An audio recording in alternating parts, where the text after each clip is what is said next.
اعوذ باللہ من الشیطان الرجیم بسم اللہ الرحمن الرحیم۔ اللہ تبارک و تعالیٰ کے نام سے شروع جو بڑا مہربان اور نہایت رحم کرنے والا ہے۔ ایک ایسا بدبخت اور ناپاک جوڑا کہ جس نے اپنی ناپاک خواہشات کو پورا کرنے کے لیے دنیا کے سب سے مقدس اور پاکیزہ مقام کی بے حرمتی کی، اور اس بدبخت جوڑے نے خانہ کعبہ جیسی پاکیزہ جگہ پر زنا جیسی غلاظت کے اندر مبتلا ہو کر اللہ تبارک و تعالیٰ کے عذاب کو دعوت دی۔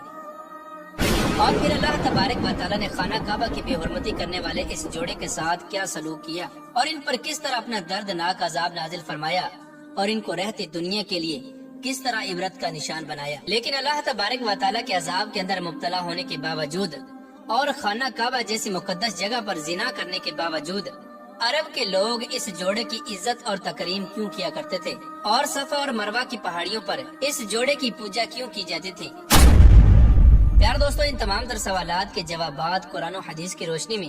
آج کی اس ویڈیو میں ہم آپ کو بتائیں گے، لہذا آپ سے گزارش ہے کہ ہماری اس ویڈیو کو اینڈ تک ضرور دیکھیے گا۔ پیار دوستو، زمانہ جاہلیت کے اندر خانہ کعبہ میں موجود ایسے بہت سارے بت تھے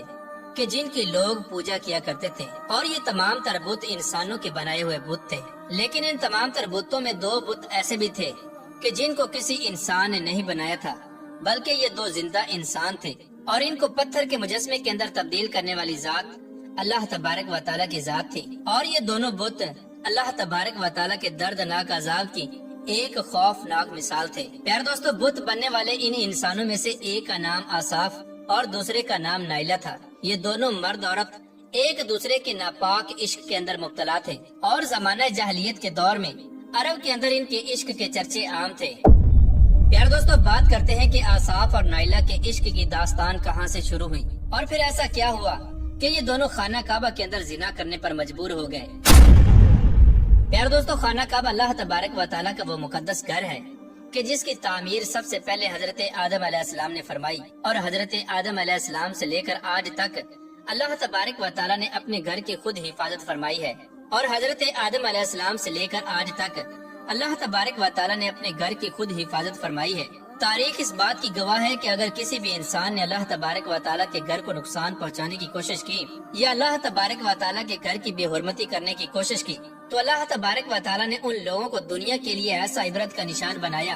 کہ ان کے نام و نشان کو صفحہ ہستی سے مٹا دیا۔ خانہ کعبہ کی بے حرمتی کرنے والے لوگوں میں آصاف اور نائلہ کا نام بھی شامل ہے۔ آصاف بن یعلا اور نائلہ بنت زید، یہ دونوں مرد اور عورت قبیلہ بنی جرہم کے لوگ تھے۔ نائلہ اپنے دور کی انتہائی حسین و جمیل، خوبصورت اور نوجوان لڑکی تھی۔ یہ لڑکی برہنہ لباس پہنا کرتی اور اپنے جسم کی نمائش کیا کرتی، اور لوگوں کے سامنے اپنے جسم کی نمائش کیا کرتی۔ اسی وجہ سے قبیلہ بنی جرہم کے تمام لوگ اس کے حسن کے دیوانے تھے۔ پیار دوستو، نائلہ کے حسن و جمال کا یہ عالم تھا کہ جب بھی یہ لڑکی اپنے گھر سے باہر نکلتے تو قبیلہ بنی جرہم کے تمام لوگ اس کے آگے پیچھے دوڑتے، اور اس قبیلے کا ہر ایک آدمی نائلہ کے حسن و جمال اور اس کی محبت کے اندر گرفتار تھا۔ اسی قبیلے کے نوجوانوں میں سے ایک نوجوان ایسا بھی تھا جو اس کے حسن و جمال پر بے انتہا مرتا تھا، اور یہ اس قبیلے کے سردار کا بیٹا تھا جس کا نام آصاف بن یعلا تھا۔ آخر کار نائلہ بھی اس نوجوان سے محبت کرنے لگی، اور ان کی یہ محبت آہستہ آہستہ ناپاکی کے اندر تبدیل ہو گئی، اور یہ زنا کے اندر مبتلا ہونے لگے۔ پیار دوستو، آصاف اور نائلہ اپنی بدفعلی کے اندر اس قدر بدمست ہو گئے کہ جب بھی ان کو موقع ملتا تو یہ زنا کرنے سے پرہیز نہ کرتے، اور کئی عرصے تک ان کے پیار محبت اور زنا کا سلسلہ اسی طرح چلتا رہا۔ لیکن آخر کار ان کے خاندان والوں اور قبیلے والوں کو ان کی بدفعلی کا پتہ چل گیا، اور آصاف اور نائلہ کے گھر والوں نے ان کے ملنے پر پابندی لگا دی۔ لیکن اس کے باوجود آصاف اور نائلہ اپنی بدکاری سے باز نہ آئے۔ جب بھی ان کو موقع ملتا یہ ایک دوسرے کے ساتھ بدفعلی کرتے اور زنا کے اندر مبتلا ہو جاتے۔ ایک مرتبہ قبیلہ بنی جرہم کا ایک قافلہ حج کرنے کے لیے مکہ کی طرف روانہ ہوا، اور اس قافلے کو موقع غنیمت جانتے ہوئے ایک دوسرے سے ملنے کے لیے آصاف اور نائلہ بھی مکہ کی طرف روانہ ہو گئے۔ لیکن ان کا حقیقی مقصد حج کرنا نہیں، بلکہ ایک دوسرے سے ملاقات کرنا اور اپنی خواہشات نفسانی کو پورا کرنا تھا۔ پیار دوستو، یہ حج کے دن تھے، اور دور دراز سے لوگ اللہ تبارک و تعالیٰ کے گھر کا طواف اور حج کرنے کے لیے جمع ہو رہے تھے، اور ادھر آصاف اور نائلہ بھی اپنے قافلے کے ساتھ شامل ہو کر مکہ مکرمہ میں پہنچ گئے۔ ایک دن ایسا ہوا کہ خانہ کعبہ کے اندر لوگوں کی تعداد دوسرے دنوں کی نسبت بہت کم تھی اور کعبہ کے گرد و نواح میں کوئی بھی شخص موجود نہ تھا۔ ہر طرف خاموشی اور سناٹے کا عالم چھایا ہوا تھا۔ اسی دوران ان دونوں نے موقع غنیمت جانا اور ایک دوسرے کو ملنے کے لیے خانہ کعبہ کے قریب پہنچے، لیکن شیطان نے بدفعلی کروانے کے لیے ان دونوں کے دلوں میں ایسے ایسے وسوسے ڈالے کہ ان دونوں سے رہا نہ گیا اور یہ کعبے کے اندر داخل ہو گئے اور ان کی عقل پر خواہشات نفسانی کا ایسا بھوت سوار ہوا کہ یہ اللہ تبارک و تعالیٰ کے گھر کی عظمت کو بھی بھول گئے اور زنا کے اندر مبتلا ہو گئے۔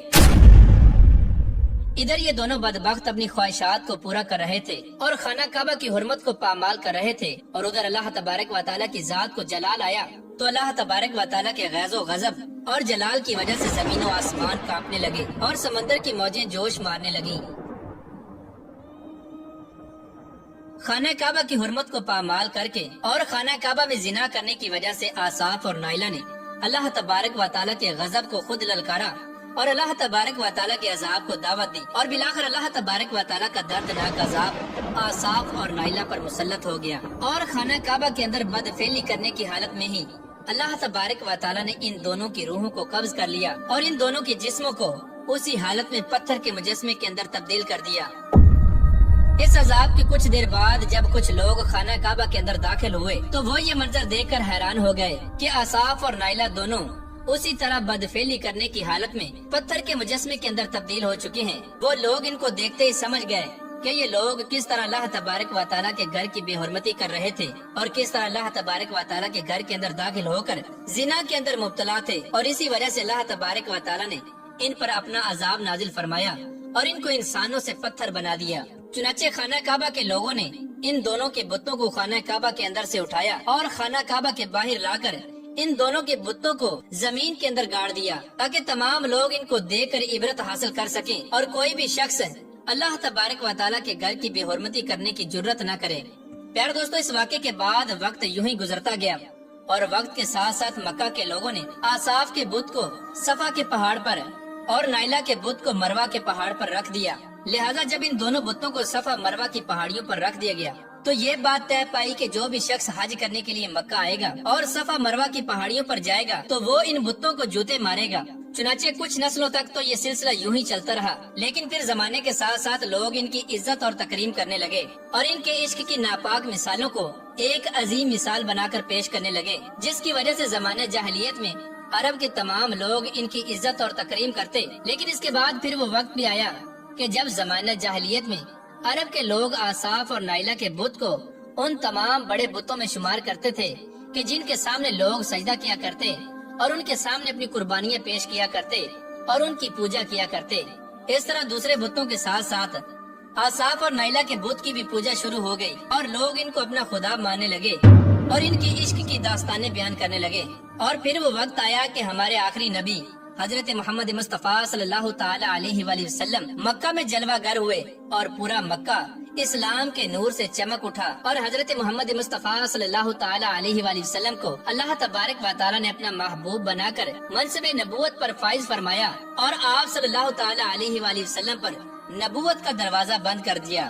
اور پھر جب 10 ہجری کو اسلام پورے مکہ پر غالب آ گیا تو حضور اکرم صلی اللہ تعالی علیہ وآلہ وسلم مکہ میں داخل ہوئے اور حضرت علی رضی اللہ تعالی عنہ کے ساتھ مل کر مکہ میں موجود تمام بتوں کو توڑ دیا۔ آپ صلی اللہ تعالی علیہ وآلہ وسلم جیسے جیسے بتوں کو توڑتے ویسے آپ فرماتے کہ حق آ گیا اور باطل مٹ گیا، بے شک باطل نے مٹنا ہی تھا۔